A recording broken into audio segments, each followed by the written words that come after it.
Isso aí, turma. Então vamos lá. Última parte a respeito das propriedades elásticas da rocha. Terceira e última parte. Então nós vimos um pouco da física básica na primeira aula. Na aula passada nós vimos as propriedades elásticas dos minerais e das rochas, principalmente as rochas secas, porque quando envolve água sempre complexa as propriedades. E agora nós vamos ver a terceira e última parte. Vamos ver dentro das rochas sedimentares.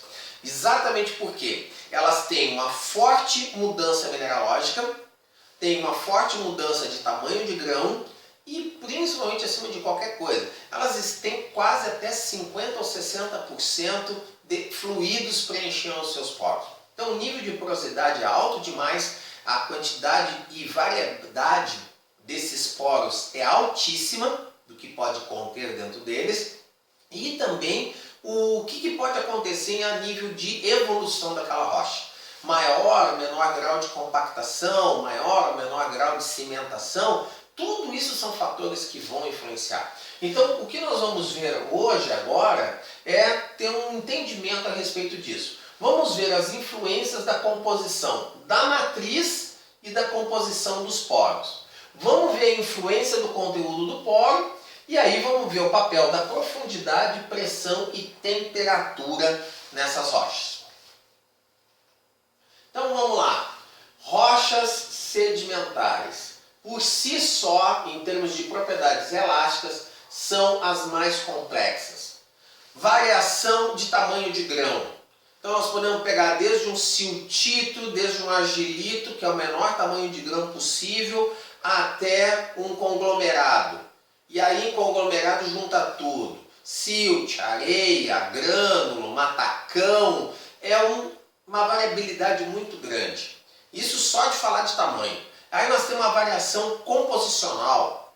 O tamanho dos grãos pode mostrar rochas de diferentes origens, pode ser uma mistura de rochas ígneas, metamórficas, sedimentares. O tamanho de grão-areia, eu posso variar desde o quartzo, feldspato, um pouco mais de mica, um pouco menos de mica. E aí cada mineral tem uma propriedade física totalmente diferente. Temos os arranjos entre os grãos, que são as texturas. Então, textura planar, textura plano paralela, estrutura, né, entre as camadas de rocha. Tudo isso é suficiente para mudar as características elásticas dela de uma maneira muito complexa. Então o que vai acontecer é que as rochas sedimentares vão ter valores de propagação de velocidade de onda muito amplas. Então dentro de um mesmo arenito ou dentro de arenitos que sejam todos eles arenitos, vai acontecer que eles não vão apresentar uma constância dentro das velocidades. O que se tem é velocidades de rochas sedimentares são as mais baixas possíveis.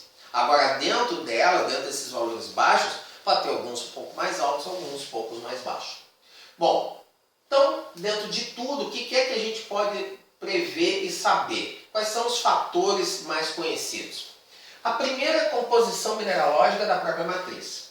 Segunda, a consolidação ou a cimentação da matriz. A porosidade, a forma que esse poro tem e o seu conteúdo. E depois, por último, a pressão e a temperatura, que também vão influenciar fortemente. Então vamos lá, matriz e porosidade. Matriz se refere a tamanho de grão, arranjo do grão, composição daquele grão. Então, se o grão é mais grosso, tipo grânulo, matacão, então eu já estou falando de amostras, né, de grãos de rochas. Se é grão areia, silt, já estou falando de grãos minerais. Então isso tudo vai fazer com que haja uma variabilidade muito grande. Grãos do mesmo tamanho, mas sendo de origens diferentes, por exemplo, grãos do tamanho de pequenos matacões. Qualquer coisa acima de 60 centímetros é um matacão, tá? Então, grãos, todos eles iguaizinhos, 60 centímetros mais ou menos de diâmetro. Mas se um é de um granito, o outro é de um basalto, o outro é de um gabbro. Nós vimos na aula passada, né? Cada um deles tem velocidades diferentes. Agora imagina uma distribuição aleatória desses grãos grandes com velocidades diferentes dentro da rocha. Então, ora a onda mecânica vai passar por uma rocha coesa de maior velocidade e ora de menos. Então isso causa uma variação muito grande. Mesma coisa na faixa dos arenitos. Então, arenitos, por mais que sejam randomicamente distribuídos grãos, se for só quartzo é uma situação. Mas e se tiver mica? Mica já tem uma forma placoide, a velocidade dela é diferente. Ou se for grãos misturados com cafeospato, ou se tiver algum óxido distribuído aleatoriamente. Então, tudo isso faz com que haja uma grande variação dentro da rocha. Isso falando em termos de matriz. Agora, a questão também é a origem. Rochas sedimentares também podem ter origem de evaporitos, de evaporação, precipitação de sais. É uma rocha mais coesa, é uma rocha que vai ter dentro das velocidades das rochas sedimentares mais altas, talvez algumas até parecidas com as rochas ígneas ou metamórficas, aí vai depender da mineralogia, correto? Então isso também pode afetar. Por quê? Porque essas rochas, principalmente os evaporitos e os calcários, a porosidade é muito baixa. Então vai ser rochas sedimentares predominantemente em cima da mineralogia da matriz, tá? Então eu tenho que ver também a composição. No caso aqui que a gente está falando mais de rochas de precipitação química, então o mineral principal pode acabar predominando. Então, rochas com argila, com dolomita, com gipso, com halita e assim vai. Agora, quando eu tenho duas ou mais, aí vai depender do que está compondo. Então, por exemplo, aqui eles padronizaram, fizeram testes padronizando diferentes concentrações de argila, dolomita, gipso, halita, com concentrações fixas de anidrita. Então, o que acontece com a velocidade? A anidrita é um padrão, ela é igual em todos os casos. Aqui eu tenho diferentes velocidades unicamente por causa da mudança do mineral. Tá? Então isso é para vocês terem uma ideia. Sai de 5.600, 5.900, 5.400, 4.900. Ou seja, com a dolomita eu obtenho os valores mais altos. E os valores mais baixos eu vou ter quando eu misturo a halita. Unicamente por causa da composição química que determina o sistema cristalino e que daí vai determinar a propriedade elástica. Então o que vai acontecer? A porosidade em combinação com a composição da matriz é os fatores que mais vão ser importantes para a determinação da propriedade elástica geral da rocha. Agora, o efeito parcial, exclusivamente falando da porosidade, sempre vai ser de diminuir. Então, uma rocha sedimentar que não tenha poros, no caso das rochas evaporíticas ou de precipitação química, vão ter as velocidades mais altas. Quanto menor o tamanho do grão, tende a ter menos porosidade. Argilitos, depois de bem compactados, ficam com um nível de porosidade bem baixo. Então as velocidades são um pouco mais altas. Agora, conglomerados, arenitos, sempre as velocidades vão ser baixas. Então, o que acontece? Nelson então formulou a frase mais clássica para explicar o efeito da porosidade. O efeito mais óbvio da porosidade na propagação de ondas mecânicas é a redução dessa velocidade. Exatamente porque tu está entrando dentro de um material sólido com um material líquido ou gasoso que tem propriedades elásticas muito baixas.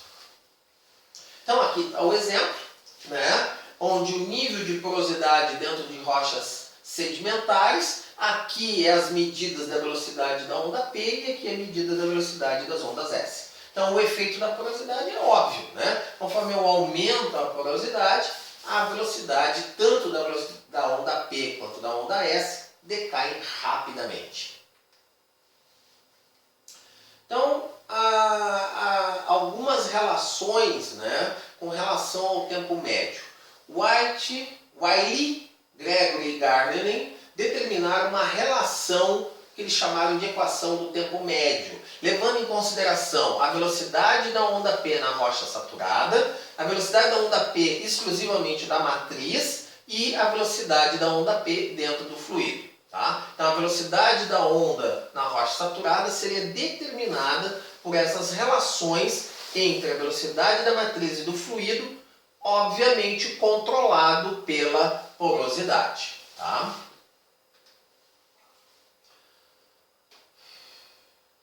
As argilas. As argilas são um problemão. As argilas têm as propriedades elásticas mais baixas de praticamente todo o mineral. E elas têm uma característica, elas se deformam muito fáceis. Né? Elas têm uma forma mais ou menos de lantejoula e elas absorvem muito as energias mecânicas. Então o que acontece? Né? As velocidades são muito baixas, ela tem uma deformidade ou compressibilidade muito alta, ela é extremamente dúctil, e daí o que acontece? Elas acabam, com pequenas presenças delas, a baixar muito as velocidades. E também a propriedade física exclusiva da argila está diretamente relacionada à quantidade de água. Isso a gente conhece bem, né?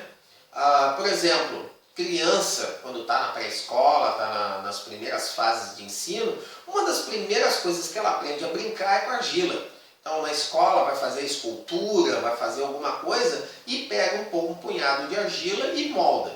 Mas ela tem que estar úmida.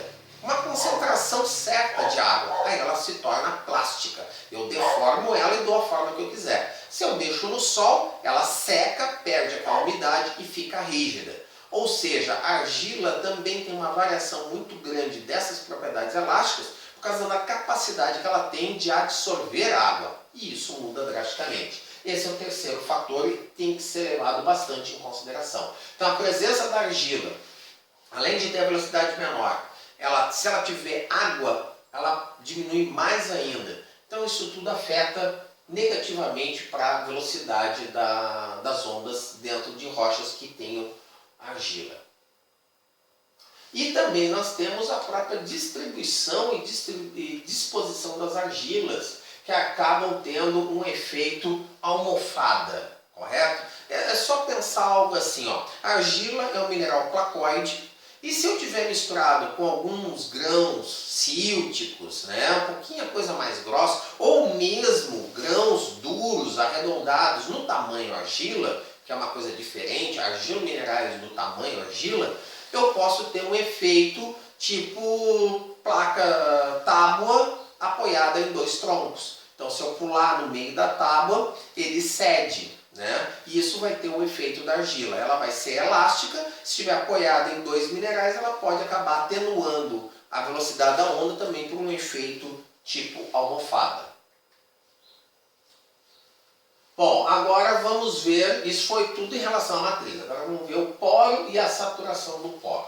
Então, o que acontece? O poro em si é um forte diminuidor das velocidades da propagação de onda. Por quê? Porque o vai estar cheio de líquido, que tem uma compressibilidade baixa, mas atenua as ondas secundárias, porque são ondas cisalhantes. Então, eles vão praticamente anular elas, se tiver com bastante líquidos. Os gases, por sua vez, eles atenuam tanto as ondas S quanto as ondas P. Primeiro, porque eles são altamente compressíveis e eles também não resistem nem um pouco ao cisalhamento. Então o efeito secundário, puramente por causa do material que preenche o poro, sempre é atenuar, ou um pouco mais ou um pouco menos. Mas isso vai acontecer sempre. Tá? Bom, então vamos lá, comparando aqui, né, a velocidade da onda P com diferentes materiais que preenchem os poros. Então vamos lá, a rocha seca é aquela que contém gás. Vejam que independente da pressão, a rocha seca é a que tem menores velocidades da onda P. Por quê? Está cheia de gás. Gás aceita a compressão e a onda primária ela se transmite por compressão dos materiais. Então o que acontece com aqueles poros cheios de gás? Eles absorvem, então eles não conseguem transmitir bem, as velocidades ficam mais baixas. Agora quando eu saturo com querosene, comparado com a rocha seca, ela sobe. Mas como as propriedades elásticas da querosene e da solução de NaCl é só um pouquinho diferente, a querosene é só um pouco mais baixa, então a velocidade é mais baixa que saturada com a NaCl. E quando saturado com NaCl, então é mais alta das três, por causa exatamente das propriedades compressivas dos diferentes tipos de material que estão preenchendo. Então as velocidades vão crescendo, de seca para saturada com NaCl. Agora, a velocidade da onda S aumenta inversamente, veja, aquilo era gráfico da onda P, agora da onda S, aumenta inversamente com a diminuição da densidade do fluido. Então vamos lá, agora olhando para a propagação da onda cisalhante, né? No caso da seca tem as velocidades mais altas, já o querosene e NaCl são invertidas. E a única explicação é por causa da diminuição da densidade do fluido. A partir então daquele gráfico ali, pode-se obter três conclusões.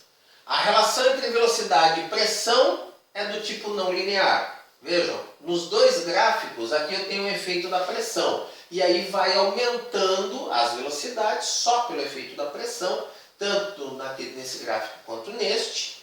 E esse comportamento é não linear. O incremento da velocidade da onda P com a mudança da composição reflete o incremento da velocidade do próprio fluido, como é exemplificado aqui. E a terceira conclusão é que o aumento da velocidade da onda S da rocha saturada com diferentes fluidos está relacionado inversamente com o aumento da densidade desse fluido, que é essa relação aqui. São o que se obtém a partir dos dois gráficos anteriores. Bom, a relação entre profundidade, pressão e temperatura. Profundidade e pressão estão mais ou menos amarradas, correto? Por quê? Quanto mais se aumenta a profundidade de uma rocha dentro da crosta, aumenta-se também proporcionalmente a pressão. No caso aqui se fala em pressão litostática. E aí o papel da pressão, nesse caso, é compactar e diminuir a célula da estrutura cristalina dentro do mineral. Pode haver uma reorganização dentro da estrutura cristalina, facilitando então com que ela aumente a velocidade. Vai se diminuir os poros, então o que vai acontecer é que eu vou aumentar o contato entre esses grãos. A interação entre eles fica maior, facilitando isso também. Vai expulsar água ou diminuir a quantidade de água em minerais hidratados. Isso vai acontecer com que também mude a estrutura cristalina e aumente a velocidade. Tá?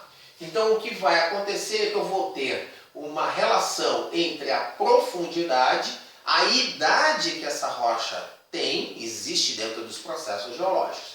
E aí então, cadê? Onde é que está o nome? Faust, em 1957, desenvolveu essa relação empírica entre a velocidade da onda P e a sua idade geológica, né, em anos. Por quê? Quanto mais antiga é a rocha, mais processos geológicos ela passou e mais então ela pode ter se compactado ou melhorado a sua eficiência em termos de velocidade. Então o que acontece? A dependência da velocidade com a profundidade não é linear. Por quê? Porque o gradiente de pressão ele não é o mesmo conforme a profundidade. No começo, o gradiente de pressão aumenta muito por quilômetro de profundidade. Depois, acaba diminuindo um pouco. Então, por causa disso, tem essa relação não linear. Existe uma dependência muito forte da velocidade com a profundidade, principalmente nas rochas que possuem argilas ou que sejam formadas por folheiros. Por que isso? Primeiro porque a argila, quando ela se deposita bem raso no ambiente aéreo, ela se deposita totalmente desorganizada. Quando ela começa a sofrer qualquer efeito de compactação, ela começa a se paralelizar. E isso ocorre muito rapidamente. Tá? Em segundo lugar, porque ambas têm uma porosidade muito alta no começo, quando elas são depositadas. O aumento da pressão rapidamente as compacta, diminuindo muito então a quantidade de espaços e de poros, aumentando drasticamente a sua densidade relativa. E existe também um pequeno incremento da velocidade nas rochas sedimentares livres de poro ou de maior densidade, em função da profundidade. Aí, como já não tem poro, esse incremento se deve à recristalização. Chega um dado momento que aquela pressão aquele mineral que foi gerado em superfície não consegue se manter estável. Ele recristaliza, ele se recombina. E aí ele muda a estrutura, mudando a estrutura cristalina, ele melhora a propagação da onda. Então o que acontece? Novamente aqueles mesmos gráficos, só que aqui no caso a velocidade da onda P com relação à pressão. O que acontece é o incremento da velocidade, né? Tanto no caso aqui, deixa eu ver o que é a diferença aqui entre o caso 1 e o caso 2 é o percentual de porosidade. No caso 1 tem baixa porosidade, então a velocidade é mais alta. No caso 2 a porosidade é mais alta, então a velocidade é mais baixa. Então o que acontece? Nos dois casos, incrementa a pressão, diminui a porosidade, aumenta a velocidade. E quando volta, nos dois casos, os poros fechados continuam incrementando a velocidade. Por isso a diferença das duas curvas.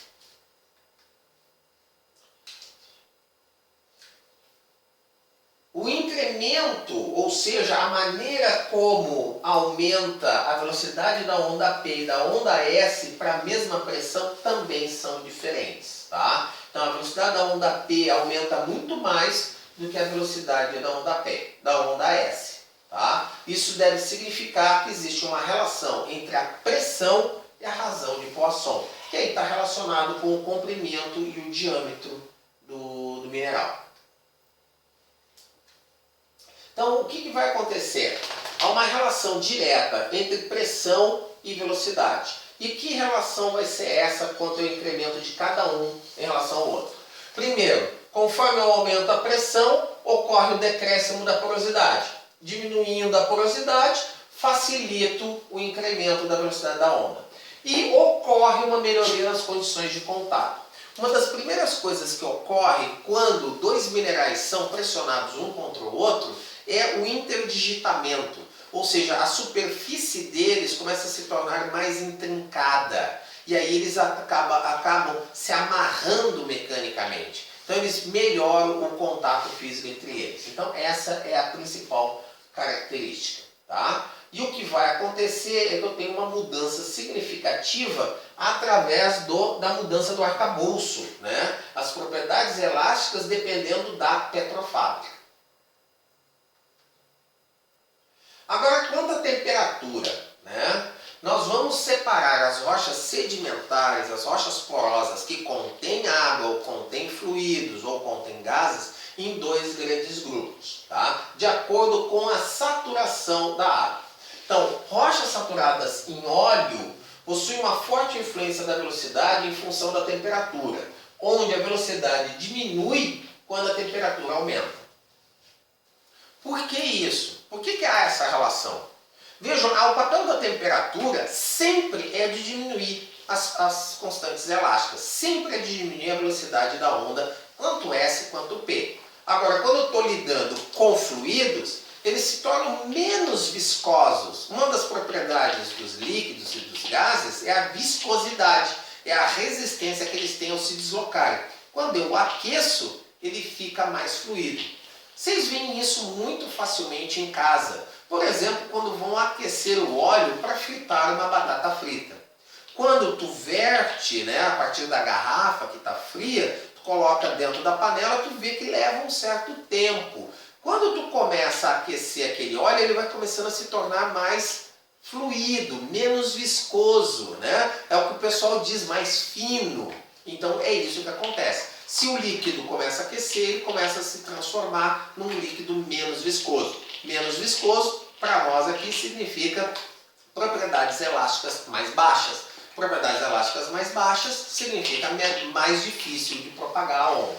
Então, no caso, quando se aquece, o que acontece é uma diminuição das velocidades, tá? Principalmente quando se fala de água, um aquecimento entre 10 até 150 graus, tá? Então, esse é o exemplo aqui, ó.